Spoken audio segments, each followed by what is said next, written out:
Great, thank you, Hunter. Good morning, good afternoon, good evening, everybody. Welcome. Thank you for joining us today. This is the PASS Malaria's interview with the expert, the effects of layering IRS with LLINs. Myself and this fabulous group of speakers are here today affiliated with the Untitled-funded NgenIRS Project. And we are discussing the evidence that we have published or will soon be published and that we wish to share with you today. My name is Molly Robertson. I'm PASS Senior Evidence Lead for the NgenIRS Project, and I'll be moderating this conversation today. So before we get started, I want to run through a few logistics. We want to hear from you during this conversation, so please share your questions and comments through us by submitting them on the chat box in the Q&A or at throughout the presentation. I will be monitoring your questions, and we will be saving time at the end of the hour for questions. This call is being recorded and will be distributed for those unable to attend. I see that we have participants from all over the world, philanthropists, government representatives, corporate partners, and peers. I want to thank you all very much for all you are doing for our communities right now and from where I am and globally. The format for today's discussions will be a set of 3 brief conversations representing different aspects of the NgenIRS project. So we plan to have our videos up as well as slides throughout the webinar. However, if internet connectivity becomes a problem, we'll troubleshoot.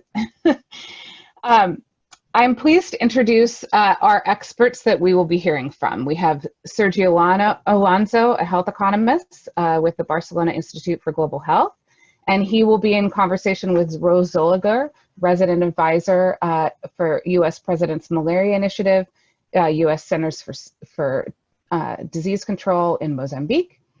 Ellie Sherrard-Smith, a research fellow with Imperial College London, who will be in a conversation with Helen Jamay, Deputy Director for Vector Control with the Bill and Melinda Gates Foundation. Joshua Yukich, Assistant Professor at Tulane School of Public Health and Tropical Medicine, in conversation with Alexandra Cameron, Senior Technical Manager for Unitaid. Thank you to all of our panelists.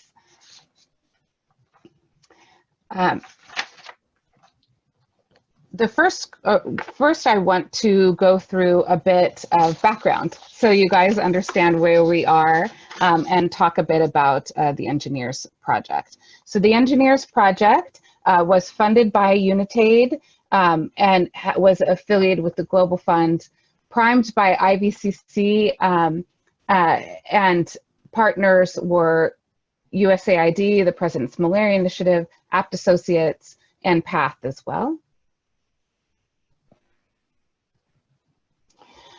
Really, this was an initiative looking at indoor residual spraying and the decline in the use of indoor residual spraying given the higher prices of 3rd generation or 3Gers, you'll often hear IRS products. And so as pyrethroid resistance developed, new generations of IRS were developed. Those were more expensive and led to declines in coverage. There was an attempt to determine how to create, how to gain better coverage for IRS, but there were some shortcomings in how to do that.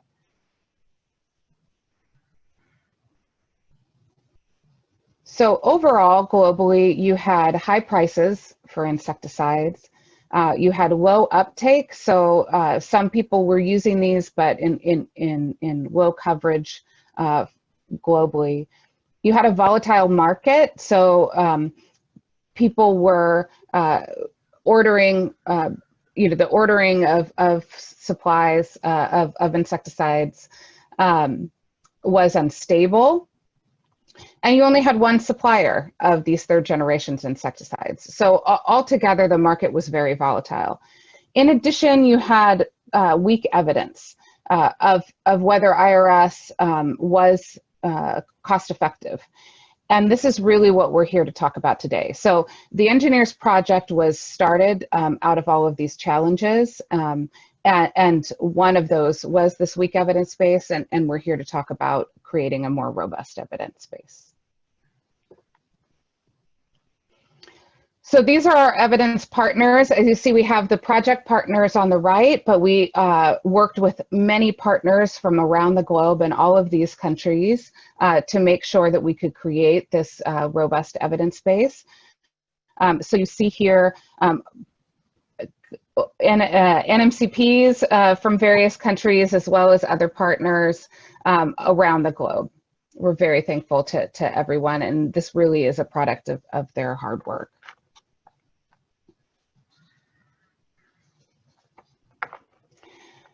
So our first discussion, our first conversation is with Dr. Sergio Alonso. He is a health economist at the Center for Primary Care and Public Health at the Blizzard Institute of Queen Mary, University of London. He holds a PhD in health economics from the University of Barcelona and was previously a research fellow at IS Global and the Manisa Health Research Center in Mozambique. Welcome, Dr. Alonso. We also have Dr. Rose Zilliger. She is an implementation scientist and currently serves as the CDC resident advisor for the United States President's Malaria Initiative in Mozambique. Welcome, Dr. Zilliger.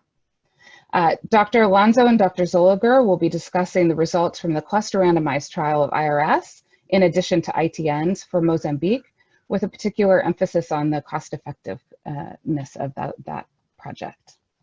Over to you. Thank you, Molly. Thank you, Molly, and thanks everyone to attending this seminar. We have prepared a short presentation for exactly that. The project we conducted in Mozambique. Malaria burden has recently increased in the 10 most endemic countries in sub-Saharan Africa. At the same time, there's limited evidence on the cost effectiveness and effectiveness of the combined vector control strategies. And there's increasing insecticide resistance that requires the use of alternative insecticides for those interventions. Next slide. So to address these issues, we conducted a cluster randomized controlled trial in Mopeya, in which half of the district received IRS with organophosphates, in addition to standard bed nets. However, the control arm did not receive IRS and had only access to bed nets, to standard bed nets. It is important to note that Mopeya has evidence of pyrethroid resistance previous to that study. This is the timeline of our project. IRS campaigns were conducted between October and November at the start of the wet season in 2016 and 2017. Through the whole study period, the routine distribution of bed nets were conducted, and also specific distribution campaigns during 2017. And to assess the malaria incidence, we conducted a passive case detection at health facilities, but also an active case detection in the community aiming at children under 5. We also conducted 2 cross-sectional surveys in 2017 and 2018 to measure malaria prevalence. However, we're going to focus on the health economics objectives that were, one, to measure the economic burden of malaria to households and health system in the district, to assess the economic cost of the 2 IRS campaigns, to assess the cost effectiveness of the combined effect of both vector control strategies as compared to standard ITNs alone.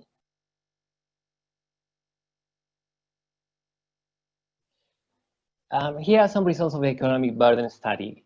In the table, we can find societal costs per malaria case by age and disease severity. If we focus on individuals of all ages, we can see that the median societal cost was $8, almost $8 per uncomplicated malaria episode, and $108 per severe malaria case.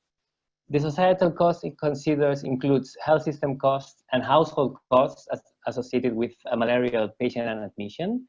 It is important to say that household costs included direct and indirect costs.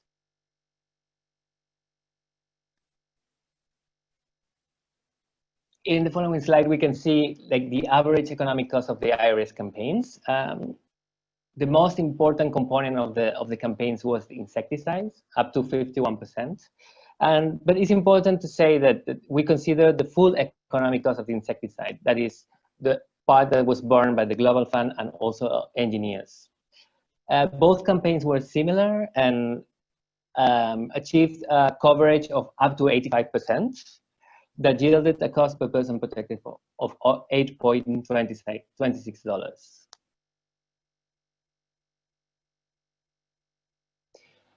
This slide is just to summarize forthcoming results from the randomized controlled trial.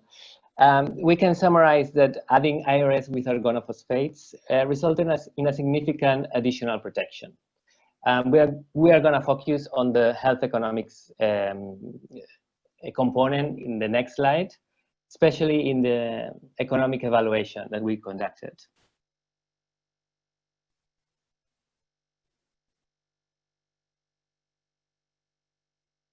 Yeah, so here is the brief summary of the methods we employed. We follow a decision and lifetime analysis approach to assess the cost effectiveness of both vector control strategies as compared to standard bed nets. And we did it in a theoretical cohort of 10,000 children under 5 and another theoretical cohort of 10,000 individuals of all ages. We follow those cohorts during their lifetime and under a societal perspective. We also use health facility-based incidents to compute the lifetime number of malaria cases, deaths, and DALI per study arm. But we also used alternative measures as sensitivity analysis. We conducted a probabilistic sensitivity analysis and expressed our outcomes as incremental cost per DALI averted. The threshold that we used was the standard WHO threshold to assess if the intervention was cost effective or not. And here are some results of the cost effectiveness analysis. So the use of both vector control strategies was highly cost effective in children under 5. And even when we're stressing the key parameters of our model, the intervention still was cost effective.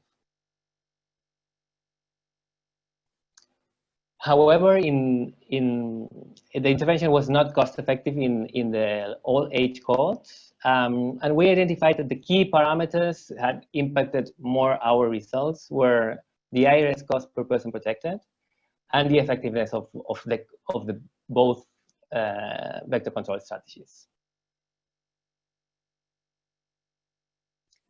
So to sum up, the economic burden of malaria was high in the district, with the median societal cost of $22 per outpatient and $108 per admission. The IRS cost per person protected was among the highest compared to other reported in the literature. Adding IRS with organophosphates resulted in a significant additional protection for the all-age population at health facility level, but also among children at community level. And the intervention resulted highly cost-effective in children, but not among the overall population. Thanks, Sergey, for the really interesting presentation. One of the results that you've recently published is focusing on the overall societal cost of a malaria infection. Can you talk a little bit about these results and why it's important to consider the societal perspective? Sure, thank you, Rose, for the question. So to estimate the economic burden of malaria, it is more appropriate to use a societal perspective. This is because households can incur in out-of-pocket expenses that might be substantial, but also there are important opportunity costs related to the time lost due to illness. So a societal approach allows us to quantify these important costs that go beyond the cost to the health system and donors. In our case, indirect costs were the most important source of cost among households.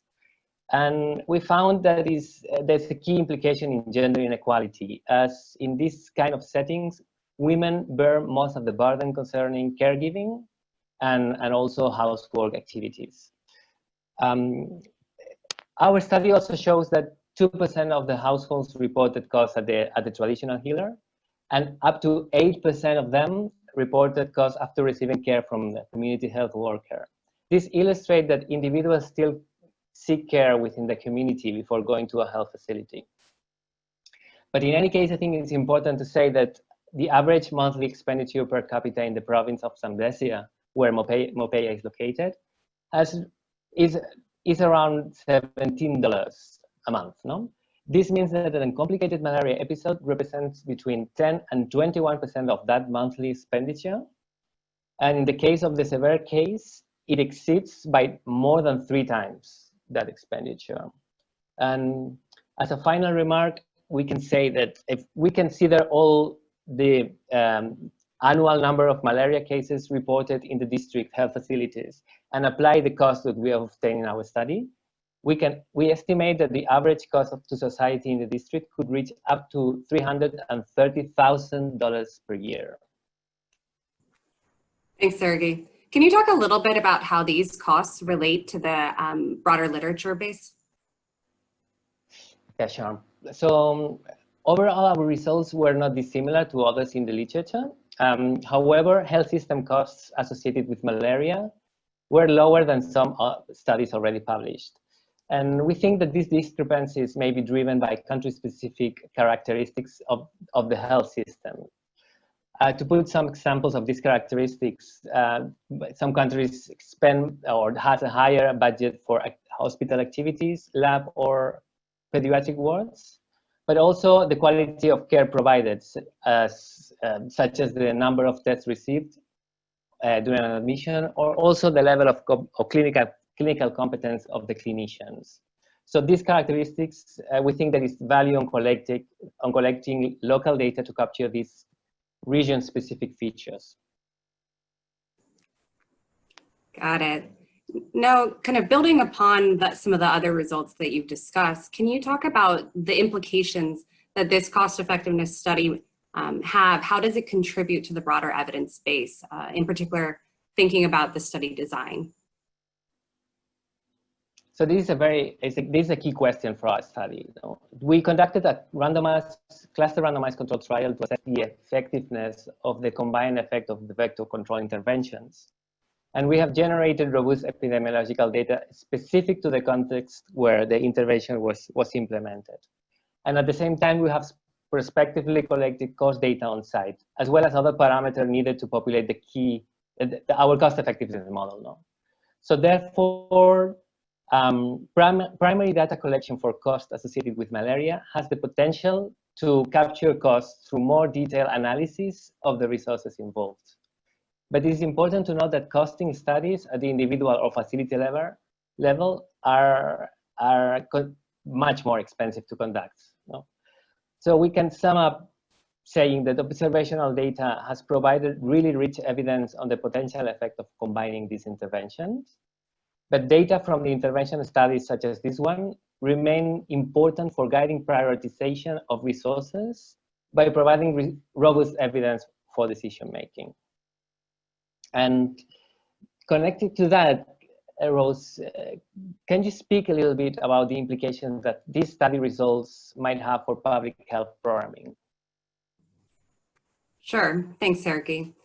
So PMI decided to co-invest in this study with the NgenIRS Project for a lot of the different important reasons that Molly noted earlier. We wanted to make sure that as we continue to make investments in malaria prevention, we were maximizing the use of our resources. And so this study provided a lot of different evidence that really has been important and informative for some of the programming that we've been implementing. So first off, the study confirmed that IRS is an expensive intervention, particularly at the time early on in the implementation of the NgenIRS project. And so it really underscores, in particular, the fact that insecticide was one of the leading costs of the IRS campaign within Mozambique. It underscores the importance of market-shaping interventions and having more products on the market to really drive down the cost of insecticide, which we've subsequently seen over time. The study also underscores some of the importance of thinking about the other ways to deliver non-pyrethroid insecticides. And so it's also, I think, been supportive of some of the investments and interests that PMI and other donors have in new nets and other non-pyrethroid products. Secondly, the study showed that even though there was a relatively high cost of IRS, it remained a highly cost-effective intervention with the population that suffers the highest morbidity and mortality from malaria, the under 5 population. So based off of these results, our PMI Mozambique team continues to invest in indoor residual spraying in Mozambique. We continue to be supporting IRS even in the context of universal coverage campaigns of nets in Mozambique. And then lastly, and perhaps most importantly, the study showed that there's a really important cost of malaria on not only the health system, but also at the household level. So the finding that you mentioned, that one uncomplicated malaria case can represent up to 1/5 of an individual's monthly income, and that a severe case can represent a catastrophic cost for households, really underscores the importance of continued investment in malaria prevention interventions, but also it shows the importance of early care seeking and also provision of appropriate malaria care services to prevent uncomplicated malaria advancing to severe malaria.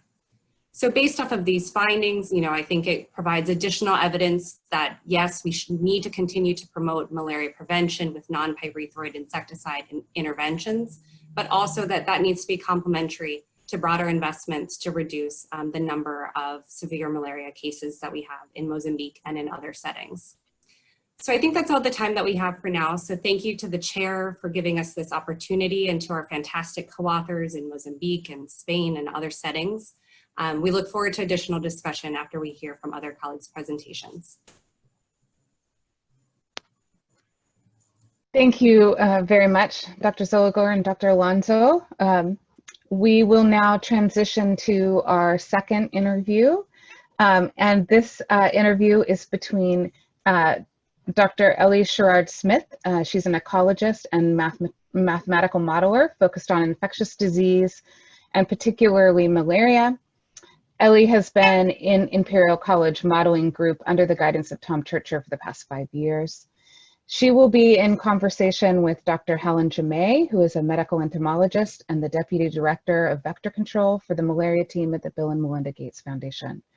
Prior to joining the Bill and Melinda Gates Foundation, Helen worked at Vestergaard, where she finished as the global health lead of research and market access. Appreciate both of you being here today. Dr. Sherrard-Smith and Dr. Chimay will be discussing the modeling of effectiveness of IRS chemicals, and the modeled effectiveness is critical for these cost-effective calculations. So thank you very much. Over to you. Thank you, Molly, and thank you very much for the invitation to be here today discussing with the panel. Ellie. Thank you as well. Yeah, it's great to be able to join the conversation. Thanks. So, Ellie, I thought we'd start by discussing how models are capturing cost effectiveness. Sure. Can I have the first slide, please? So the way that we've been approaching this question is to try and characterize the entomological impact, so the impact on the mosquito population, and then incorporate that impact into the transmission model, which is able to model the public health impact. So experimental huts are like these two pictures demonstrated here, and there's a few sites across the African continent that can do these types of experiments. There's a person who sleeps inside the hut as a volunteer, and they draw mosquitoes into the hut and then sample mosquitoes at the end of in the morning after the night. And this gives us some information about how what the probable outcome of a mosquito feeding attempt might be in the presence and absence of different indoor interventions. And so the central figure you can see here demonstrates how in a sort of community space, a mosquito might arrive, might be deterred from entering a hut, might exit without feeding, might successfully feed, or be killed by the presence of the intervention. And so what we can do is start to characterize these different interventions, these different spray chemistries, and by systematically reviewing the data on experimental huts, we can start to get these kind of time-dependent impacts for mortality, blood feeding, or deterrence. So on the far right figure here, I'm showing the impacts for one particular chemistry, pyramethos methyl, which is the active ingredient in one of the longer lasting IRS Actellic 300 CS. And if you look to the bottom figure and you imagine the whole mosquito population, then this is trying to capture our kind of average probable outcomes of a mosquito feeding attempt over time since the structure was sprayed with an indoor intervention. So you can see at the start, immediately after spraying, that we think most mosquitoes will be killed or deterred, and then as time goes on, more of those mosquitoes are successfully blood feeding, as you might intuit. Can I have the next slide, please? And so what we do is we take all of these information and we put them into the transmission model. So here, this first image is a sort of pathway of a mosquito in an environment. It might be able to feed on humans or animals. It might feed on people indoors or in bed, or it might successfully kind of pass through that process and oviposit and complete the life cycle. And so this is kind of an underlying pathway that sits within the model structure. And what we can do is when we capture the impact of these indoor interventions, that sort of interrupts this pathway. So what we see in the second figure is these adult mosquitoes in the central panel in the green, then they may be susceptible, infected or infectious to people with malaria. And these interventions would either reduce the density of mosquitoes to people or maybe prevent mosquitoes from successfully biting, and so interrupt the transmission of malaria. And we use that kind of epidemiological structure, then that transmission model, which mechanistically captures the transmission of malaria, to then infer from these entomological impacts some public health impacts of these interventions. Great, thank you. Can you explain a bit more about how you move from entomological parameters to estimating cost effectiveness across countries? Sure. So what we do is the model is able to capture the heterogeneity of different places by adjusting parameters to represent the kind of local scenario of a location.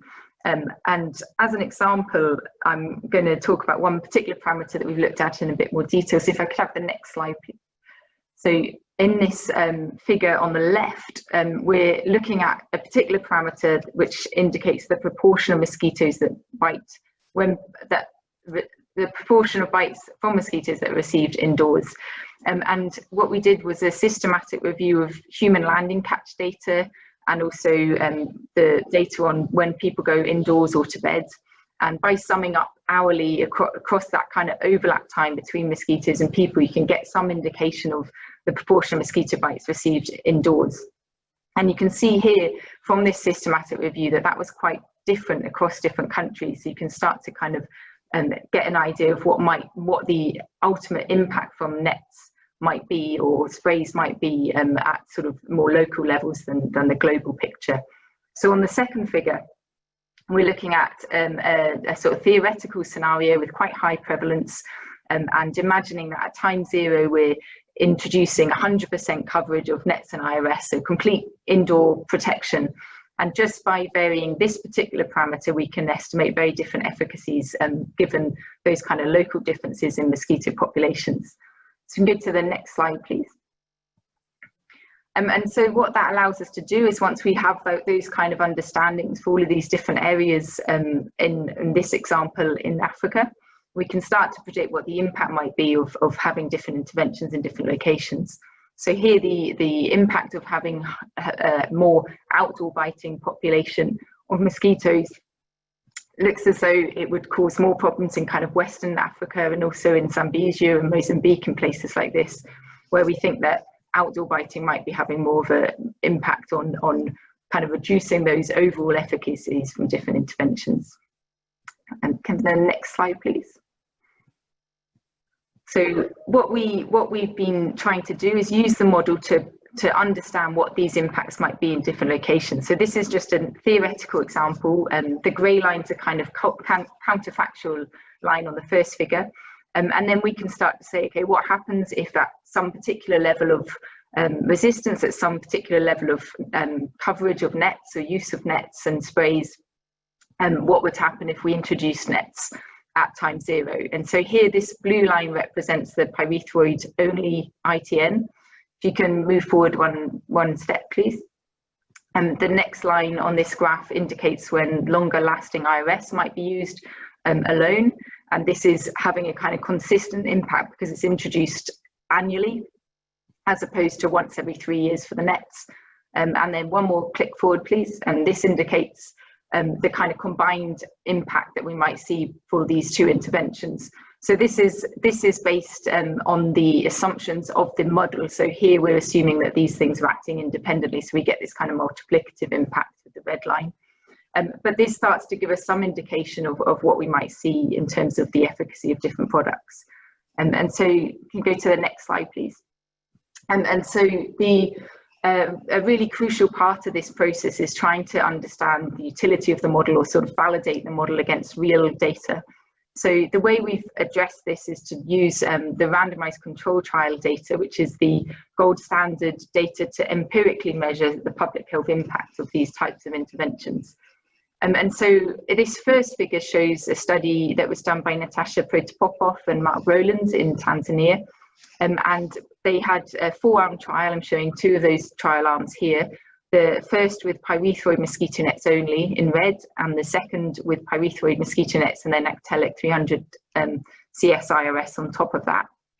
And what we essentially do is we match up the baseline parameter estimates that we learned from the trial baseline data as best we can within the model structure. And then we calibrate the model to this so that it produces a prevalence that matches what was observed at the baseline for that trial. So this open symbol on the first figure indicates that baseline.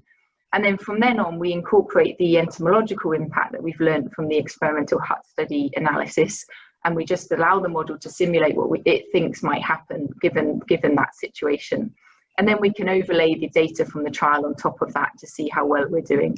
So here I'm showing the kind of average impact predicted for Actellic as that darker yellow line. And that uncertainty from these different experimental hut trials is shown as well. These individual blue lines are just individual experimental huts. So you can see how the difference, even in those hut studies, varies across different locations when these studies are done in different places. And the second figure is a similar example, this time looking at a carbamate IRS with benziocarb active ingredient. And again, you can see that we can do fairly well at predicting or projecting what happened, what was observed in that particular trial. And this time, the arrow is indicating that they did 2 rounds of the IRS in that particular study. So these randomized controlled trials are really critical to try and allow us to have some evidence that we can validate the model predictions against. Thanks. Yeah, and you can see how relevant this is and how important, given that we can't do an RCT in every country, every region. This is a really useful technique for starting to understand how products can have impact. Could you talk a bit about what are some of the key determinants of cost effectiveness? Yeah, so if we can go to the next slide, please. So we've started to look at different next generation interventions in this context, because the impact of these interventions we think will be quite different depending on the ecology of the local area, but also depending on the cost of the different products, and both in terms of societal costs that Sergey was talking through, and also health system costs, which was also mentioned. So if you look at the second figure first here on the x-axis, we're all now familiar with the observation that mosquitoes are able to survive in the presence of pyrethroid chemistries, and that's a kind of ubiquitous situation across the African continent, although it's quite different in different locations. And so what we've been doing is using the susceptibility bioassay test as a sort of approximation of pyrethroid resistance in local mosquito populations. So this axis represents that susceptibility bioassay survival of mosquitoes. So the 0 indicates when all mosquitoes are getting killed, and the 100 indicates when mosquitoes are all able to survive in the presence of pyrethroid chemistry. And what we do is associate that axis with the mortality axis from experimental hut trials, and then that allows us to try and start to understand or predict what we think might happen for these different net types in different situations with pyrethroid resistance at different levels of severity.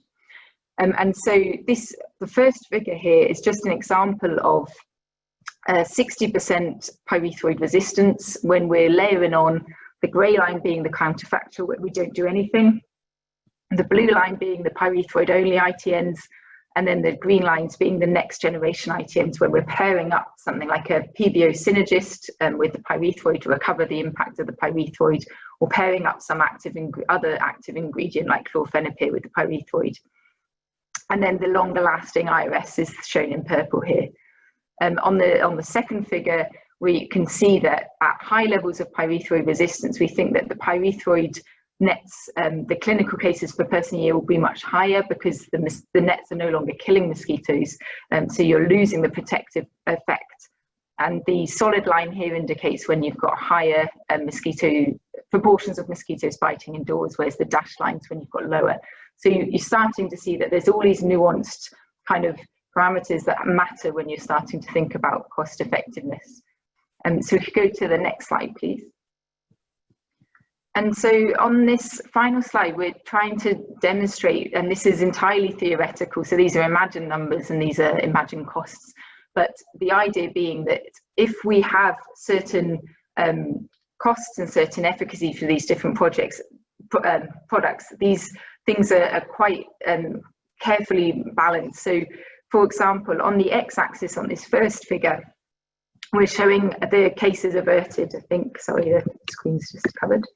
Yeah, so the cases averted per person per year. So the further away from the zero on that axis, the better your intervention's doing. So it's the better for the public health impact.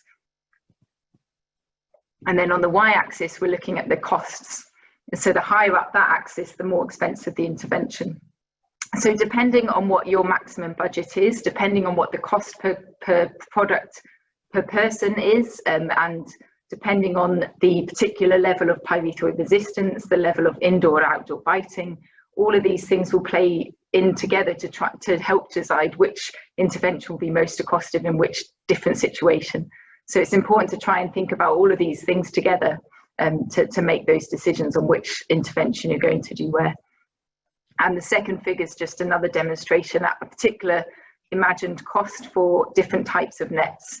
You can see, given just the level of pyrethroid resistance on the x-axis, that's quite a complicated decision.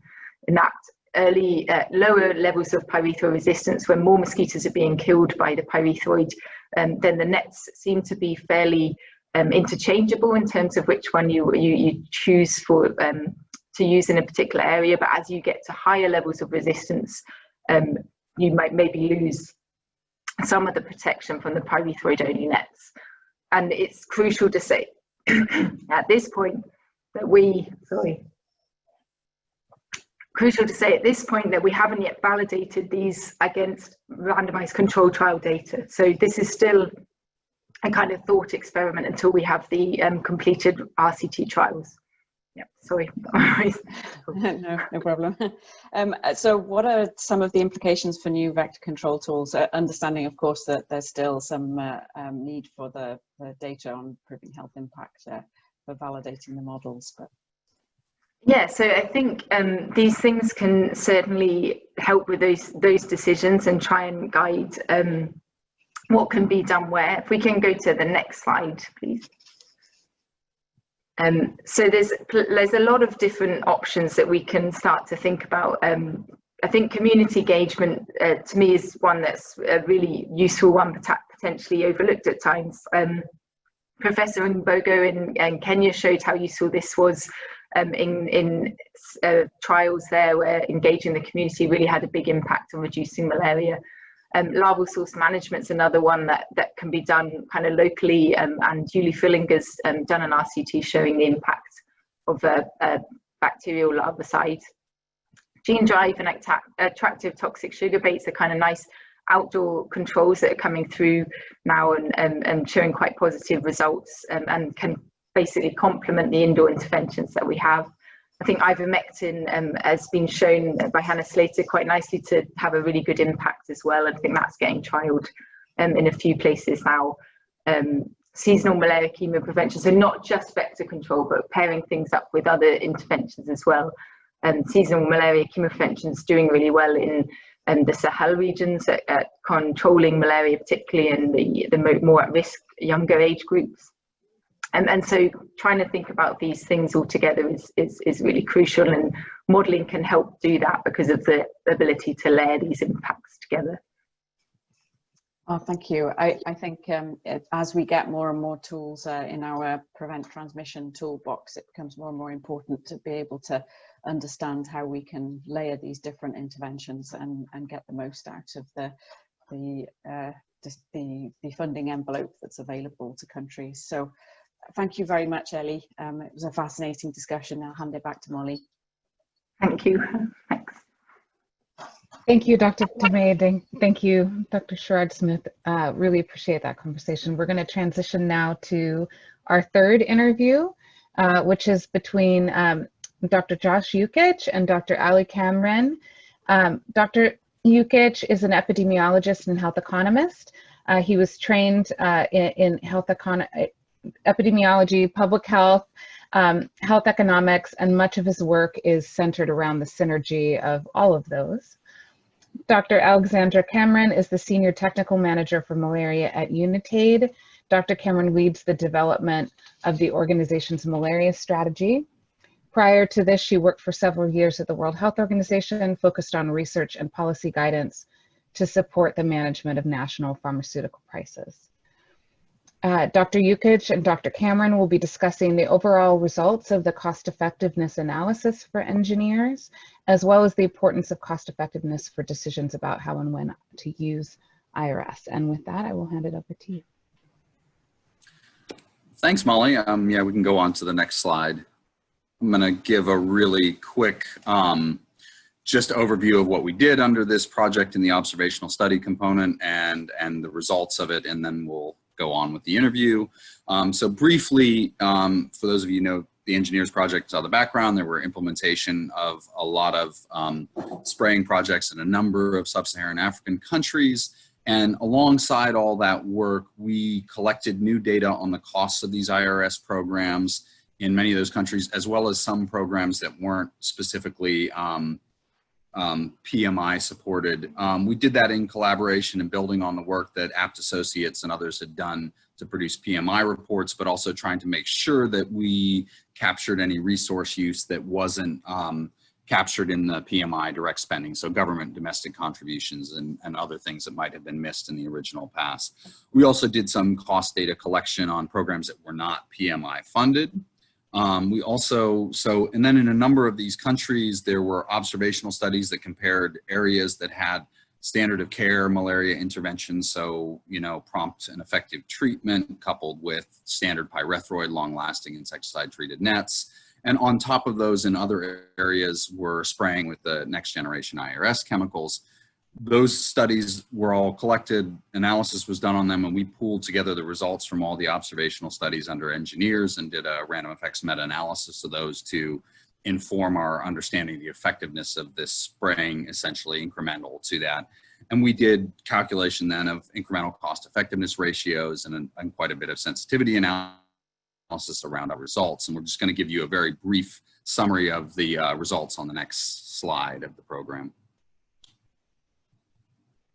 So in the top left figure is the meta-analysis results, and you can see there's 4 different countries that were included in that final analysis with results under NgenIRS. And there was a fair amount of heterogeneity in the effect, but overall our effect found about a 30% reduction in the incidence of malaria when this kind of next generation IRS chemicals were added on top of standard of care interventions. If you look at the table to the right, you'll see kind of a summary of the total cost of the programs we looked at, as well as costs per standardized unit of area that was sprayed and cost per person targeted. And you can see that those costs per person targeted varied between about $3 and $8 a person, so a little bit lower than what we saw in the Mozambique trial. That's not surprising for a couple of reasons. One is that randomized controlled trials almost always are a little bit more expensive doing interventions, usually because they do them more rigorously and better than in real field implementation. And the other reason being that what we have here is a calling and cost per person targeted, and sometimes you see these results presented as per person protected, which sometimes can ignore people who live in communities with high spraying coverage, but whose homes weren't individually sprayed. So we actually included those people in our denominator here. But overall, it was about $5.30 in 2017 US dollars to protect a person with these chemicals, incremental to what else was going on in the malaria control program. And when we translated those results into disability adjusted life years affected, we found, and if you see in the bottom left here, these are cost effectiveness acceptability curves. They can be kind of challenging sometimes for people to interpret, but the takeaway from them is that the thresholds that Dr. Alonso presented on in Mozambique, for instance, are represented by the blue vertical and the red vertical lines here, and they represent the blue one being the highly cost-effective threshold according to WHO for that setting, and the red representing the cost-effective threshold. And in almost all the settings we looked at, what we found was that there was a high probability that adding spraying on would have been considered cost-effective in those settings. There was some variability, notably Zambia, where was the probability of being cost-effective and highly cost-effective were quite a bit lower, and that's related to both, as you can see in the meta-analysis, a slightly lower effect size in Zambia, and also we know an underlying lower incidence in Zambia. But overall, the general conclusion was that these interventions would be considered likely to be cost-effective in most of the settings we looked at. And we can go on. I have just a sort of wrap up of the conclusions on the next slide. These, in our sample, using Actellic or similar performing things, were highly likely to be cost-effective interventions for malaria control in sub-Saharan Africa, but obviously the underlying incidence of disease was an important determinant of that. We also need to note that all these studies were looking at adding that IRS intervention on top of the standard of care program, and that doesn't necessarily yet give us a comparison with the newer LLIN products, and that these are observational studies. So we need to do, there's obviously more work and more generalization that needs to come, but I know there's some questions from Ali Cameron, so I'll let her go ahead. Thanks very much, Josh. Now, I wanted to start with a broader question, which is around the use of cost effectiveness data now for decision making, and perhaps you can reflect on why this evidence is important for decision making, but also some of the limitations that we might face in trying to use this data now to drive decision making. Yeah, I mean, I think, the importance of cost effectiveness is really about efficiency. So we all know that we're working kind of with limited budgets, and what cost effectiveness data is designed to do is to tell us effectively how we can save the most lives given what money we have. And so it's obviously critically important for programs and funders and everybody to take into consideration. We live in a resource constrained environment, and we can only do so much, and we need to do the most with what we have. So I think that's the big picture of why it's there. That also highlights some of the limitations of it. One is that just because it's efficient or cost effective in a certain setting doesn't mean we can afford to do it. It doesn't mean it's an intervention that's broadly acceptable. And the other thing is that, these kind of views of things are inherently kind of utilitarian, and they don't tell us much about moral or political calculations that might go into it. Sometimes that's a strength of cost effectiveness data and decision making, but it also is a limitation because we have to take it then into the real world and focus on what decisions we can make.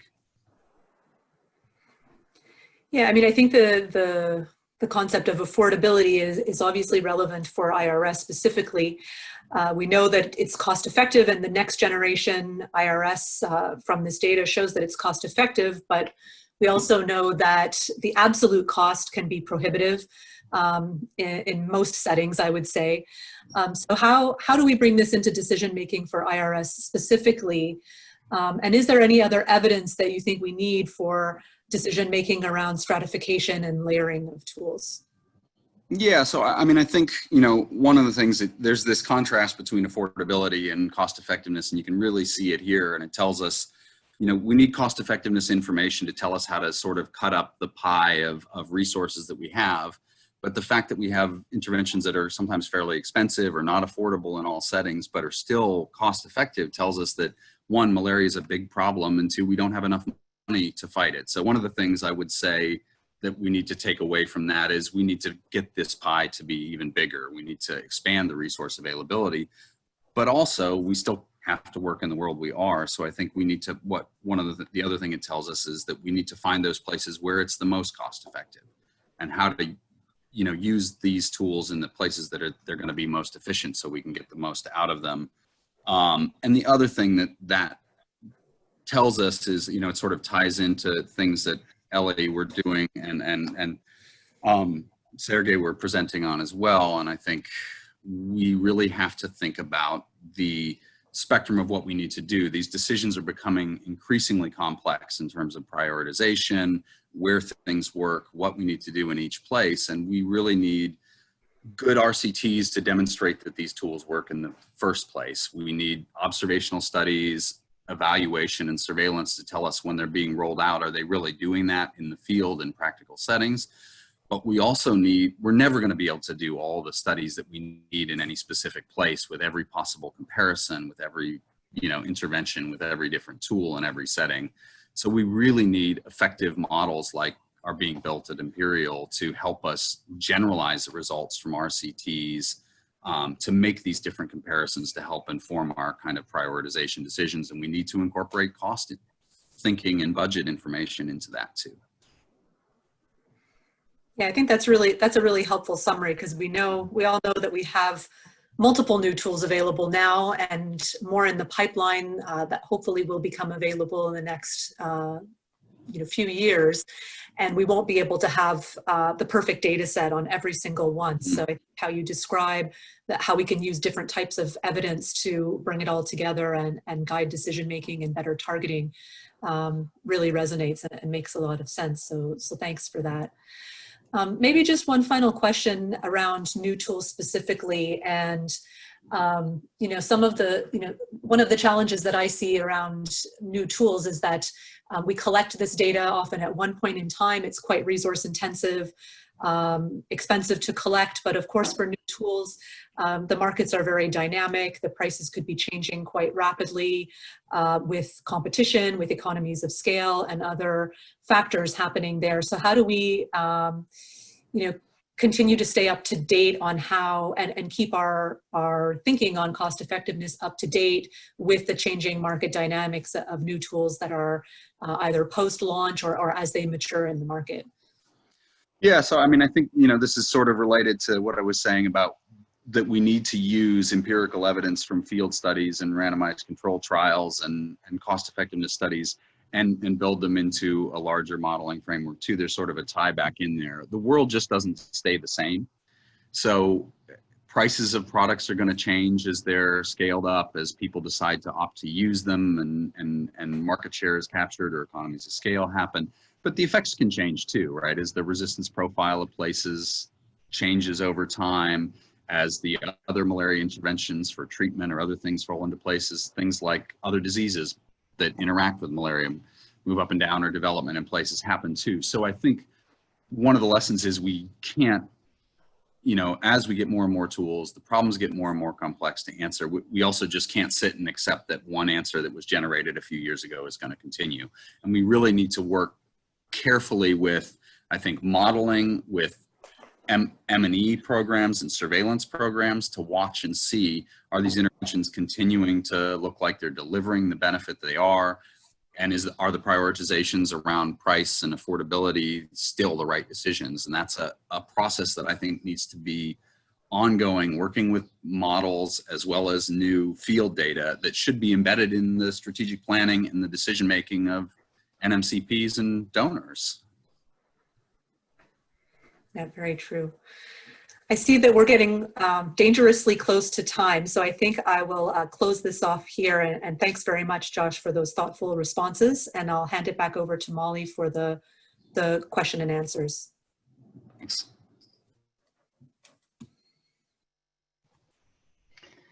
So, thank you so much, Dr. Cameron, Dr. Yukich, and thank you to all of our panelists. We have been getting very interesting questions in the chat box, and I will throw a couple of them out in our limited time, but just to note that we've been trying to answer a lot of those questions as we go along, and we can also send out some more information as we send out the recording and the slides from this panel. So I think my first question would be to Dr. Cameron, and to understand, now we have wrapped up the NgenIRS project. There is a project, there's a few other projects that Unitaid has invested in terms of the market place for malaria, including nets and including ivermectin and some others. And I'm wondering if you can talk about how you look at that as a whole portfolio and where IRS fits into that.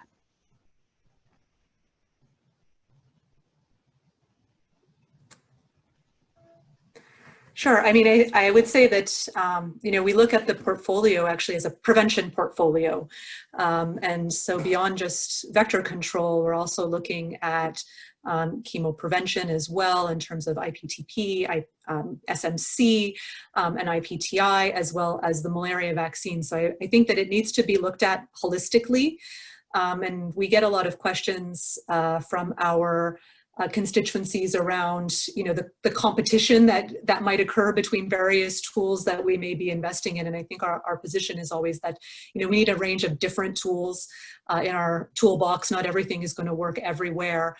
So we're trying to maximize our impact by investing in a variety of different areas. Insofar as IRS goes, at the moment, we post NgenIRS. We don't have any active investments, but it's something that we're landscaping on an ongoing basis to see if there's more to be done, where we should be looking in the future.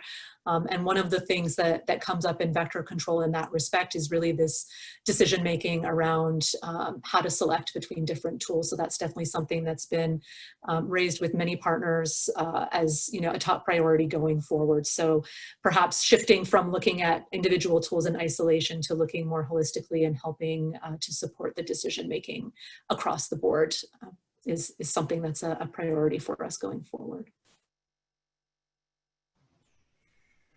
Great, thank you very much. And I see that we are really at the end of our hour.